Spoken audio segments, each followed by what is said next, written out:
Matthew 14 is divided into 6 sections. Matthew 14, 1 through 6. Herod hears of Jesus. Herod hears reports of Jesus and fears that the beheaded John has risen with miraculous powers. Matthew recounts how John was imprisoned for condemning Herod's marriage and how Herodias' daughter pleased the ruler at his birthday celebration. A memorable verse from this section is verse 2. And he said to his attendants, "This is John the Baptist. He has risen from the dead. That is why miraculous powers are at work in him." Verses 7 through 12. John the Baptist beheaded. Herod rashly promises the girl anything, and at her mother's prompting, she requests John's head. Though distressed, Herod protects his oath and reputation by ordering the execution, and John's disciples bury him and inform Jesus. The verse to notice here is verse 12. John's disciples came and took his body and buried it. Then they went and told Jesus. Verses 13 through 18. You give them something to eat. Jesus withdraws by boat after hearing the news, but crowds follow on foot, and his compassion moves him to heal their sick. At evening, the disciples want the people dismissed for food, yet Jesus commands them to feed the crowd and receives their 5 loaves and 2 fish. Verse 16 is a strong anchor for this section. Jesus replied, "They do not need to go away. You give them something to eat." Verses 19 through 24. Bread for 5,000. Jesus seats the crowd, blesses and breaks the food, and distributes it through disciples until everyone is satisfied with 12 baskets left.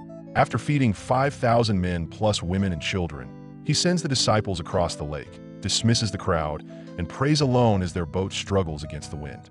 Here, verse 20 deserve a closer look. They all ate and were satisfied, and the disciples picked up 12 basketfuls of broken pieces that were left over. Verses 25 through 30. Lord, save me. Before dawn, Jesus walks toward the storm-tossed disciples, who fear a ghost until he identifies himself and calls them to courage. Peter asks to come, walks toward Jesus on the water, then begins sinking when wind displaces faith and cries for rescue. A standout thought appears in verse 30.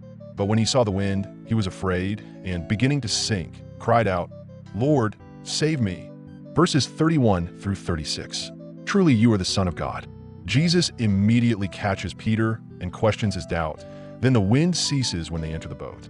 The disciples worship Jesus as God's Son, and at Gennesaret, all who touch the edge of his cloak receive healing. A verse worth highlighting in this section is verse 33. Then those who were in the boat worshipped him, saying, "Truly you are the Son of God." We are about to read through Matthew chapter 14 from the beginning. At that time, Herod the Tetrarch heard the reports about Jesus, and he said to his attendants, "This is John the Baptist. He has risen from the dead. That is why miraculous powers are at work in him." Now Herod had arrested John and bound him and put him in prison because of Herodias, his brother Philip's wife. For John had been saying to him, "It is not lawful for you to have her." Herod wanted to kill John, but he was afraid of the people because they considered John a prophet. On Herod's birthday, the daughter of Herodias danced for the guests and pleased Herod so much that he promised with an oath to give her whatever she asked. Prompted by her mother, she said, "Give me here on a platter the head of John the Baptist."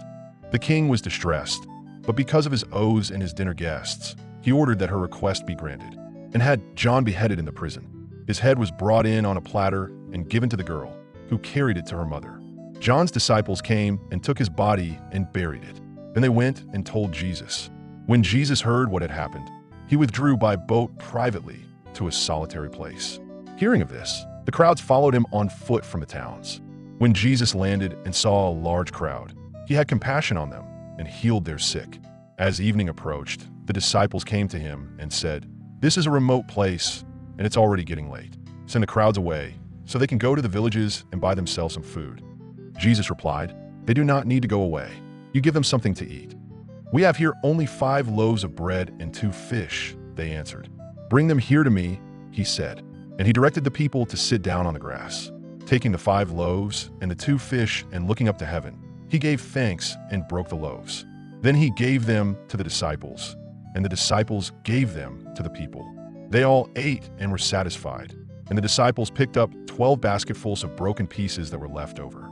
The number of those who ate was about 5,000 men, besides women and children. Immediately Jesus made the disciples get into the boat and go on ahead of him to the other side, while he dismissed the crowd. After he had dismissed them, he went up on a mountainside by himself to pray. Later that night, he was there alone, and the boat was already a considerable distance from land, buffeted by the waves because the wind was against it. Shortly before dawn, Jesus went out to them, walking on the lake.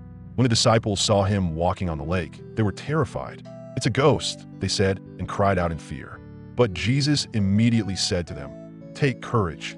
It is I. Don't be afraid." "Lord, if it's you," Peter replied, "tell me to come to you on the water." "Come," he said. Then Peter got down out of the boat, walked on the water, and came toward Jesus. But when he saw the wind, he was afraid, and beginning to sink, cried out, "Lord, save me." Immediately Jesus reached out his hand and caught him. "You of little faith," he said, "why did you doubt?" And when they climbed into the boat, the wind died down. Then those who were in the boat worshipped him, saying, "Truly you are the Son of God." When they had crossed over, they landed at Gennesaret. And when the men of that place recognized Jesus, they sent word to all the surrounding country. People brought all their sick to him and begged him to let the sick just touch the edge of his cloak, and all who touched it were healed.